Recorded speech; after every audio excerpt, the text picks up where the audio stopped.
saya M. Muhammad Sandi, kelas IPA E. Di sini saya akan mempresentasikan hasil tugas praktik saya, yaitu dari PPT, yaitu tentang metabolisme protein. Pengertian metabolisme protein yaitu metabolisme protein adalah seluruh rangkaian proses kimia yang berkait dengan pembentukan atau anabolisme dan memecahkan katabolisme protein dalam tubuh. Proses ini sangat penting karena protein merupakan komponen struktural utama dalam tubuh dan berperan dalam berbagai fungsi biologis seperti enzim, hormon, dan sistem imun.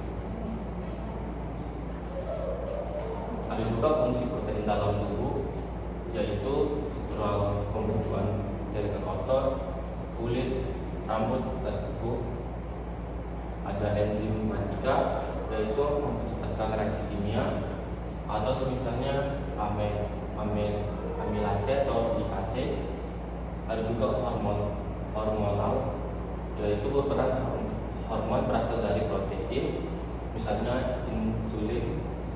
Ada juga transport membawa molekul penting seperti hemoglobin mengangkut oksigen, dan imunologis antibodi, yaitu hemoglobin dibuat dari protein untuk melawan infeksi. Tentunya ada proses pencernaan protein. Pencernaan protein adalah proses pemecahan molekul protein kompleks menjadi asam amino bebas yang dapat diserap tubuh. Proses ini berlangsung dalam beberapa bertahap di saluran pencernaan. Di mulut tidak ada enzim khusus untuk protein di mulut, hanya terjadi proses mekanis atau pengunyahan dan campuran dengan alium. Selanjutnya di lambung, asam haloida atau HCl dari lambung pengumpahan enzim tidak aktif enzinogen menjadi pensin. Pensin adalah enzim proteolitik atau pemecahan protein yang memecahkan protein menjadi peptida atau rantai asam amino pentin. Susana asam atau pH rendah mendukung kerja pensin. Ada juga di usus halus atau disebut duodenum. Protein ini atau tidak dari lambung masuk ke usus halus. Beta pankreas mengandung enzim seperti trimipsin atau chymotrypsin memecah peptida menjadi peptida yang lebih kecil. Ada juga karbosipeptidase dan aminopeptidase memecah peptida menjadi asam amino bebas. Dan di akhir, asil protein menjadi peptida menjadi asam amino bebas. Asam amino ini kemudian diserap oleh dinding usus halus dan masuk ke aliran darah menuju hati.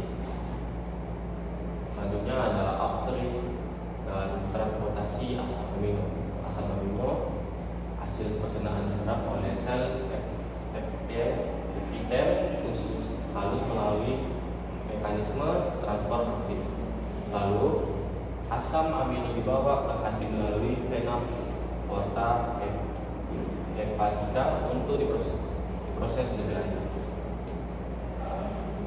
Selanjutnya ada metabolisme asam amino di hati, transaminasi atau proses transfer gugus amino ke asam A-ketoglutarat, yaitu membentuk asam amino yang baru dan asam keto.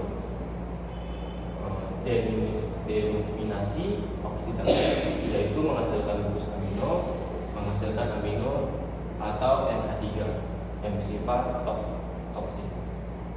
Ada juga hati mengubah amino menjadi urea yang larut dalam air dan direaksikan melalui ginjal. Ada juga katabolisme protein. Jika tubuh ini tidak membentuk semua protein yang akan tersedia, maka protein akan dipecah. Rangka karbon dari asam amino akan diubah menjadi glukosa atau keton untuk energi. gugus amino menjadi amino, menjadi urea, dikeluarkan melalui urin.